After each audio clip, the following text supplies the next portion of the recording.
गरियाबंद जिले के छूरा में एक निजी हॉस्टल संचालक द्वारा हॉस्टल में रहने वाले छात्राओं से छेड़छाड़ और शोषण का मामला सामने आया है। शाम को एबीवीपी छात्र संगठन ने हॉस्टल के बाहर जमकर नारेबाजी व्यक्त किया। प्रशासन की टीम बुलाई गई। एसडीएम और एडिशनल एसपी की भी मौके पर पहुंचे और जांच व छात्रों के बयान के अनुरूप हॉस्टल संचालक के खिलाफ छेड़छाड़ और पास्को एक्ट की धाराओं के तहत एफआईआर दर्ज किया गया।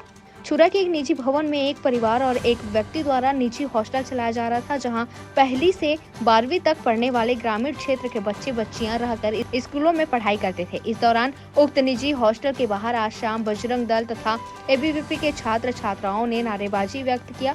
इनका आरोप था कि हॉस्टल संचालक द्वारा छात्राओं के साथ शोषण किया जा रहा है। आरोप की गंभीरता को देखते हुए एसडीएम और एडिशनल एसपी छुरा पहुंचे। साथ ही सखी केंद्र और महिला बाल विकास की टीम भी बुलाई गई। कुछ बच्चों से बयान लिया गया और तत्काल छुरा थाने में एफआईआर दर्ज कराई गई।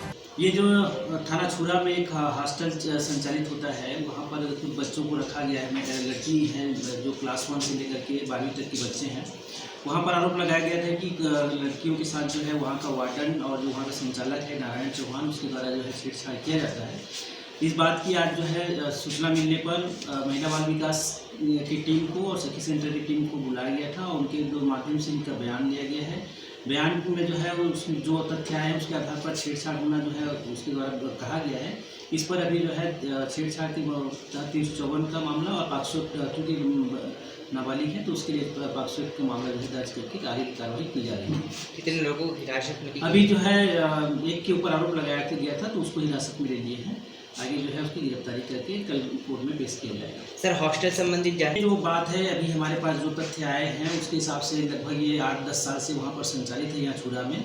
आगे ये वैध है अवैध है किसके द्वारा संचालित है इसकी जांच जो है शासन का मतलब प्रशासन को इसको सौंपा जाएगा। उसमें जो है विधिवत जांच करके जो है आगे जो भी तथ्य आएंगे उसके आधार पर कार्रवाई होगी।